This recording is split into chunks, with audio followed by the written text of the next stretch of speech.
Quando começaram os ataques dos Estados Unidos e de Israel contra o Irã, não era apenas uma simples defesa que precisava ser enfrentada. O Irã ainda tinha uma carta na manga. Uma defesa de alto nível da China, o SAD-9B, que faz parte do mais conhecido sistema de mísseis SAD-9. Mas, na verdade, em combate real, ele não teve o desempenho esperado. Em vez de ser um grande obstáculo, ele foi rapidamente superado pelos ataques aéreos consecutivos e poderosos dos Estados Unidos. No final, acabou parecendo caro, mas não muito eficaz. Para a China, isso não era o que se esperava que acontecesse. O SAD-9 é um dos principais produtos da indústria de defesa deles. Mas antes de continuarmos, por favor, curta este vídeo. Isso é muito importante para nós, criadores de conteúdo. Muito obrigado! Isso começou em 1970 e foi ainda mais aprimorado no final dos anos 1980. Depois disso, eles fizeram várias versões diferentes. Existe o SAD-9 original, a versão naval chamada HSAD-9, o SAD-9A, que entrou em serviço em 2001, e o SAD-9B, que tem alcance maior e tecnologia mais atualizada. Não é só a China que usa esse sistema. Outros países também compraram e utilizam esse sistema, como o Paquistão, Egito, Azerbaijão e Irã. É fácil entender por que muitos países ficaram interessados. A China apresentou isso como uma defesa forte e moderna, capaz de competir com as melhores do mundo. Segundo eles, ela pode competir com o S-300 da Rússia, que há muito tempo é conhecido por ser excelente nesse tipo de defesa. Eles também disseram que, em alguns aspectos, ela pode até superar o sistema de mísseis Patriot dos Estados Unidos, destacando também o seu alcance.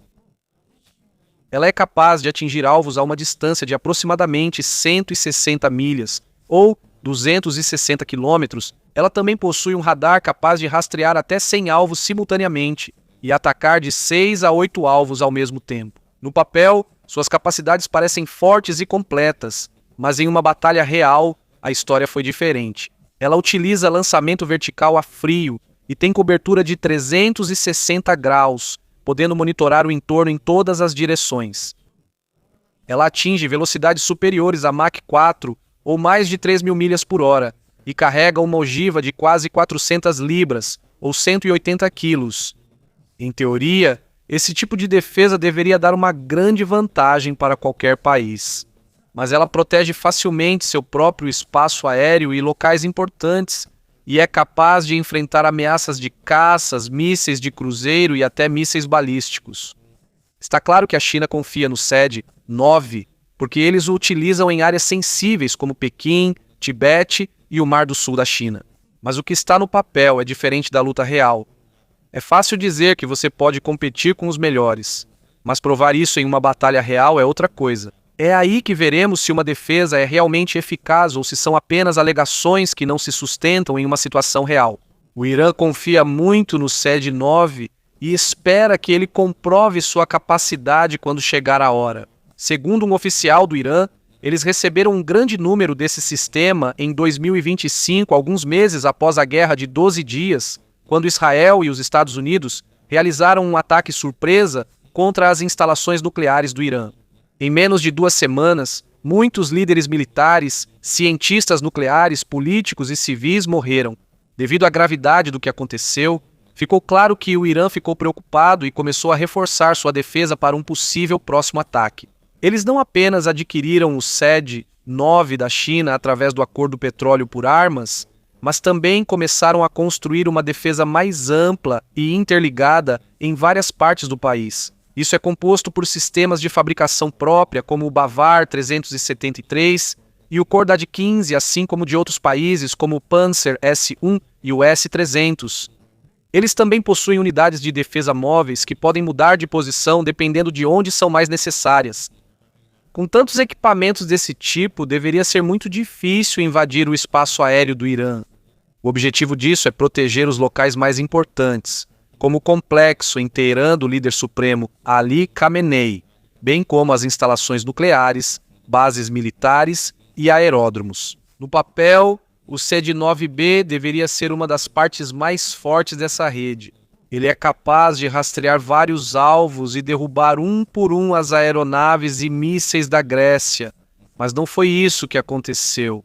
Em 28 de fevereiro de 2026, começou o ataque dos Estados Unidos e de Israel. Os caças israelenses, como o F-15 Eagle, decolaram imediatamente e lançaram ataques de precisão usando Sparrow, mísseis e outras armas em alvos importantes, incluindo o complexo de Khamenei. Nas primeiras horas, Khamenei foi morto. Em seguida, vários altos funcionários do Irã também foram mortos, incluindo o chefe do Estado-Maior do Afeganistão. O comandante da Corpo da Guarda Revolucionária Islâmica, o ministro da Defesa e conselheiros próximos também morreram. Ao mesmo tempo, caças e bombardeiros dos Estados Unidos também entraram no espaço aéreo do Irã e realizaram ataques consecutivos a centenas de alvos em apenas algumas horas. Mais de 20 das 31 províncias do Irã foram atingidas por bombas e mísseis. Bases, instalações, radares e até mesmo as defesas aéreas foram destruídos ou deixados apenas como ferro queimado e retorcido. À medida que a operação continuava, relatos de explosões e destruição em vários lugares vinham um após o outro, um sinal claro de que a defesa supostamente forte do Irã não conseguiu deter a intensidade do ataque. Os equipamentos do Irã foram destruídos pouco a pouco, um por um, e a defesa que eles construíram por tanto tempo, esperando proteger o país, quase não foi utilizada. Isso não era esperado pelos seus comandantes. Eles sabiam que haveria danos devido à intensidade do ataque. Mas eles achavam que ainda conseguiriam revidar de alguma forma. Eles tinham muita confiança no SED-9B para fazer isso. Era para ele ser capaz de detectar ameaças vindas de mais de 150 milhas de distância. Isso significa que ele deveria ser capaz de detectar jatos e mísseis alguns minutos antes de atingirem o alvo e enviar imediatamente um interceptador para impedir o ataque. O radar dele deve ser capaz de rastrear vários alvos ao mesmo tempo e fornecer informações de ataque para que aqueles em terra possam tomar decisões. Além disso, seus mísseis, que são rápidos e possuem orientação avançada, deveriam ser capazes de interceptar ameaças que se aproximam ou derrubar aeronaves inimigas. Mas não foi isso que aconteceu. Desde o início da batalha, o SED-9 quase não foi utilizado. E o principal motivo disso é uma grande fraqueza. Ele é facilmente afetado pela guerra eletrônica, ou EW. De acordo com relatos, os Estados Unidos usaram o Boeing EA-835 para atrapalhar o radar e a defesa do Irã. Por causa disso, os Estados Unidos conseguiram criar corredores seguros, onde seus caças e bombardeiros podem passar sem serem imediatamente detectados ou impedidos. Em combates modernos, esse tipo de ataque eletrônico já é esperado e muitas defesas têm maneiras de combatê-lo. Mas no caso do SED-9, parece que ele não estava suficientemente preparado para esse tipo de ataque. Por isso, rapidamente perdeu sua utilidade no momento mais importante. Devido à intensidade da interferência eletrônica do Boeing IA-18 Gig Roller, as comunicações das defesas do Irã quase falharam imediatamente. Eles já não conseguiam mais se conectar direito com os centros de comando. Por isso, toda a rede ficou praticamente cega e muda em apenas alguns segundos. A partir daí, o desempenho do radar deles também caiu. No papel, ele consegue rastrear até 100 alvos ao mesmo tempo. Mas em combate real, ele mal conseguia travar em um alvo. As telas deles ficaram cheias de sinais falsos, enquanto ameaças reais como o F-35 Lightning II e o míssil Tomahawk passaram despercebidas. Por causa disso, eles praticamente não conseguiram fazer nada. Não conseguiram detectar corretamente o inimigo, não puderam atirar e não conseguiram impedir os ataques sucessivos. No final, o SED-9B acabou se tornando um equipamento caro e inútil. Virou um alvo fácil para os Estados Unidos e Israel. E essa não foi a primeira vez que isso aconteceu. Em maio de 2025, o Paquistão usou o mesmo sistema para proteger lugares como Karachi e Lahore contra ataques da Índia sob a Operação Sindoor. O Paquistão esperava que o SED-9 fosse capaz de suportar ataques de mísseis, mas, assim como aconteceu no Irã, isso também não foi suficiente. A Índia ainda conseguiu realizar ataques bem-sucedidos em vários alvos, mesmo com a defesa em camadas do Paquistão. A Índia também usou tecnologia de guerra eletrônica, vinda de Israel para atrapalhar o radar e as comunicações do Paquistão. Como resultado, algumas das defesas aéreas deles também se tornaram inúteis, incluindo o SED-9. Isso significa que não foi apenas em uma batalha que esse sistema mostrou fraqueza. Em duas situações diferentes, o problema foi o mesmo. Quando sofre guerra eletrônica intensa, ele rapidamente perde sua utilidade. Isso foi seguido por uma combinação de ataques usando drones kamikaze e mísseis BrahMos da Índia, que causaram grandes danos a vários alvos.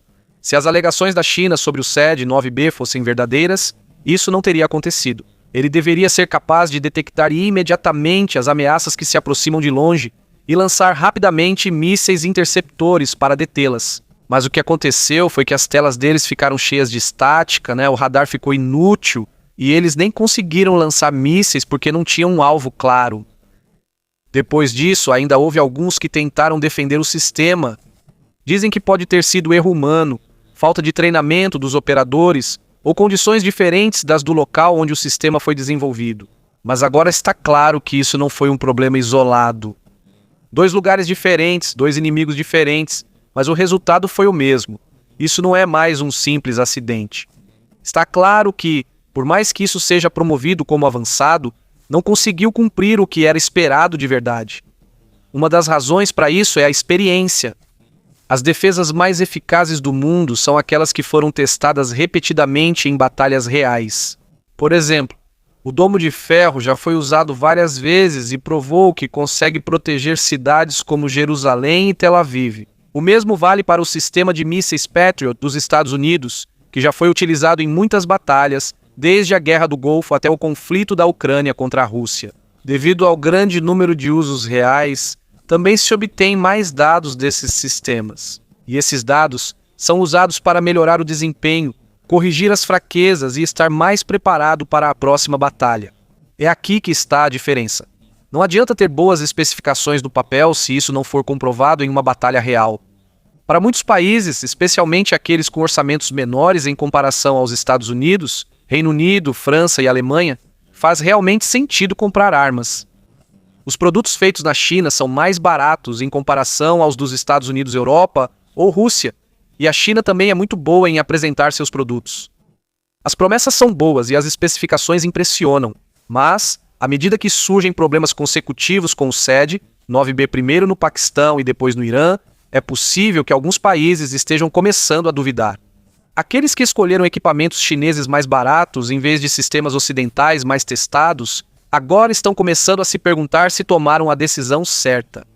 Eles estão percebendo aos poucos que boas especificações não são suficientes se faltar desempenho em combate real. Por causa disso, existe a possibilidade de que alguns países comecem a evitar comprar mais armas da China nos próximos anos. Em vez disso, eles podem recorrer a outros fornecedores como a Rússia ou países da União Europeia para fortalecer sua defesa. Isso é uma má notícia para a China. Nos últimos anos, a China fez um grande esforço para fortalecer suas próprias forças armadas e produzir suas próprias armas, para não depender de outros.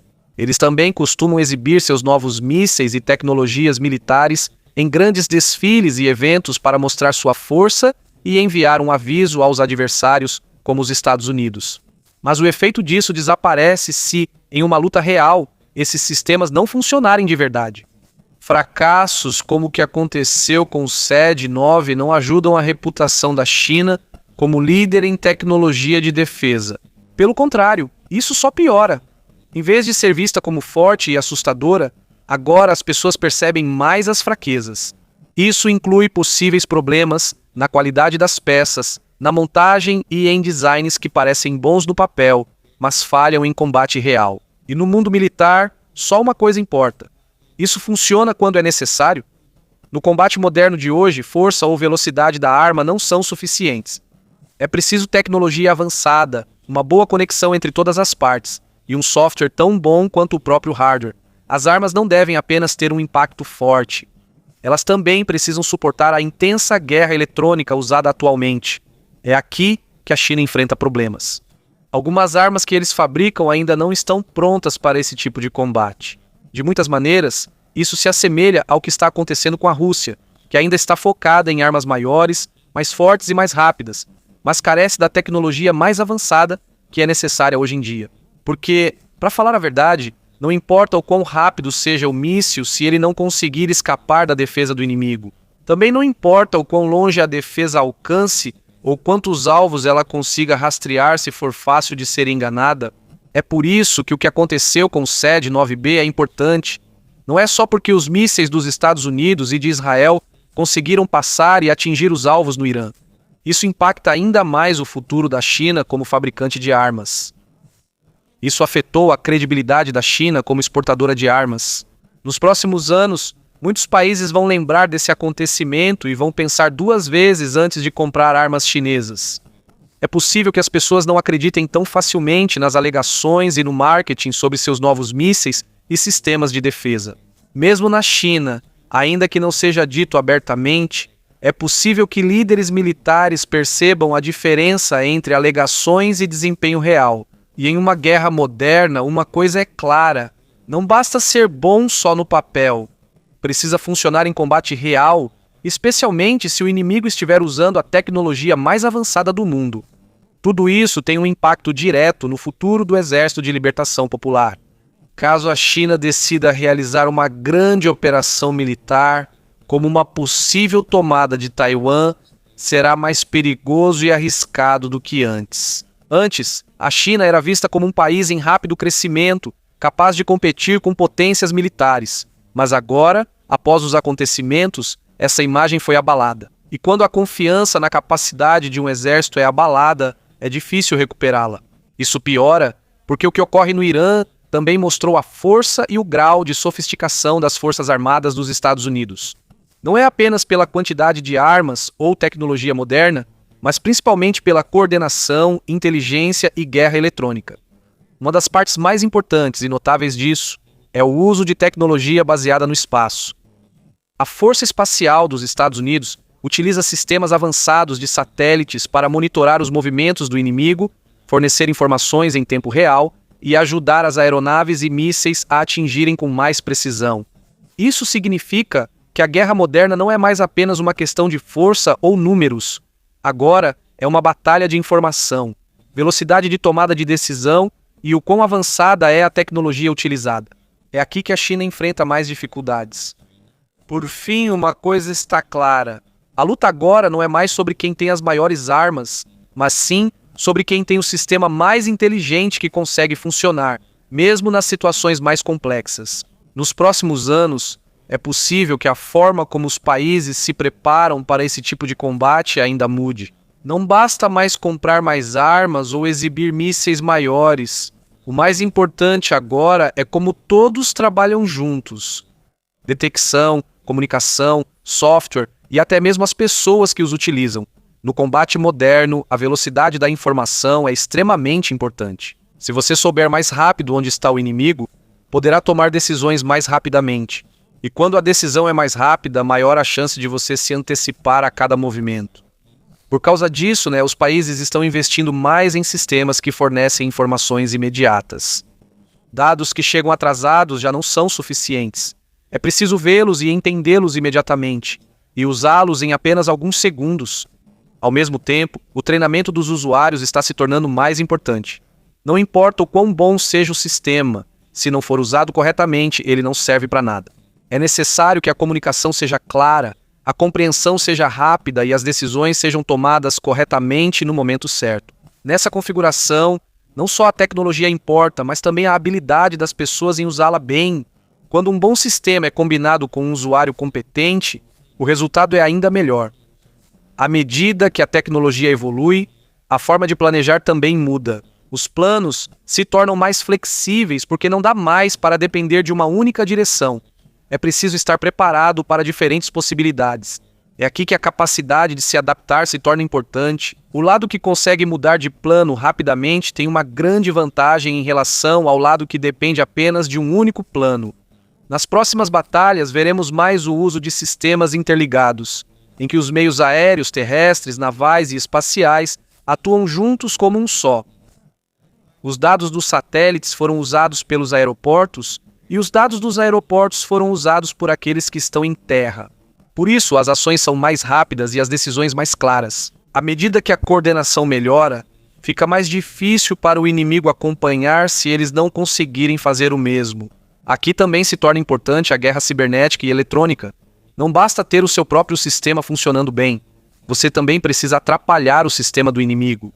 Em uma batalha como essa, às vezes você nem precisa derrubar uma aeronave ou destruir com um míssil. basta que ela não funcione direito. Esta é uma das maiores mudanças na guerra moderna. A vitória não depende mais só da força, mas de quem tem o sistema mais eficiente e consegue lidar melhor com as informações. À medida que as mudanças continuam, fica mais claro que os países que não conseguirem acompanhar esse nível de tecnologia ficarão para trás. Esses países vão enfrentar dificuldades nos próximos anos. Não basta mais confiar nos métodos antigos de combate. É necessário atualizar, estudar e se ajustar continuamente aos novos métodos. É para isso que o mundo está caminhando agora. E à medida que a tecnologia avança, fica cada vez mais claro que a luta não é mais apenas sobre quem tem as armas mais poderosas, mas sim sobre quem tem um sistema eficiente que consegue funcionar mesmo nas situações mais difíceis. No final, quem tem vantagem não é só quem está preparado para a luta, mas também quem está pronto para a próxima batalha que continua mudando. Nesse tipo de batalha, há uma coisa importante que muitas vezes passa despercebida. Não basta ter informação se ela é processada devagar. O quão rápido cada lado toma decisões é fundamental. É essencial que o fluxo do recebimento dos dados à emissão das ordens seja rápido e claro. Em batalhas modernas, segundos podem ter grande impacto. Se um dos lados conseguir ver mais rápido onde está o inimigo, se um dos lados conseguir identificar rapidamente o inimigo, aqui é onde a cadeia de comando eficiente se torna importante. É necessário que fique claro onde. Se um dos lados conseguir ver rapidamente onde está o inimigo. Quando o sistema é desorganizado, não importa o quão bom seja o equipamento, as ações ainda serão lentas. E em batalhas como essa, quem é lento geralmente fica para trás. Por outro lado, o lado que tem uma estrutura de comando clara e organizada consegue se adaptar melhor. A cada mudança, eles não demoram para tomar decisões e conseguem executar o plano mais rapidamente. À medida que a tecnologia melhora, os sistemas ficam mais complicados. Quanto mais informações chegam, mais coisas precisam ser organizadas e mais decisões precisam ser tomadas em pouco tempo. Por isso, não basta ter bons equipamentos. É preciso também um sistema capaz de lidar com muitas informações sem ficar lento. Em uma configuração como essa, a comunicação clara é fundamental. Cada unidade precisa receber as informações corretas e não pode haver atraso na transferência de dados. Quando há atraso ou informação errada, toda a sua operação pode cometer erros. Uma única decisão errada pode causar um grande impacto na batalha. É por isso que a coordenação recebe mais atenção. Não adianta cada parte ser forte se elas não trabalham bem juntas. A verdadeira força militar, hoje em dia, pode ser vista em como as forças trabalham juntas, desde o centro de comando até a linha de frente. Quando a conexão é boa, as ações são mais rápidas, as decisões são mais claras e cada movimento é mais eficiente. Mas se uma parte não funciona direito, todo o sistema é afetado. Nessa situação, fica claro que a luta não é só sobre força ou quantidade de armas, mas sobre quão eficiente é o fluxo de informação e decisão. E enquanto a guerra continua mudando, a rapidez na tomada de decisão e a clareza na coordenação se tornam a informação, no critério mais importante para saber quem está na frente e quem vai ficar para trás. Nesse sistema, não é só a velocidade que importa, mas também a consistência. Não importa o quão rápido seja um sistema, se ele não for confiável, ele perde seu valor no meio da batalha. É necessário que a cada uso o resultado seja o mesmo. Deve funcionar mesmo sob pressão, mesmo quando a situação está confusa e mesmo com ataques consecutivos. Quando há uma parte com desempenho instável, torna-se perigoso. E quando os usuários perdem a confiança, as ações ficam mais lentas e cada decisão se torna mais cautelosa. Por outro lado, um sistema consistente e confiável dá confiança a cada unidade. Eles agem mais rápido porque sabem que seus equipamentos vão funcionar quando precisarem. Numa batalha assim, a confiança vira força extra, pois carregam não só armas, mas também confiança no sistema. Neste ponto, a pergunta mais importante não é mais quem é o mais forte, mas sim quem consegue permanecer mais eficaz em meio ao caos.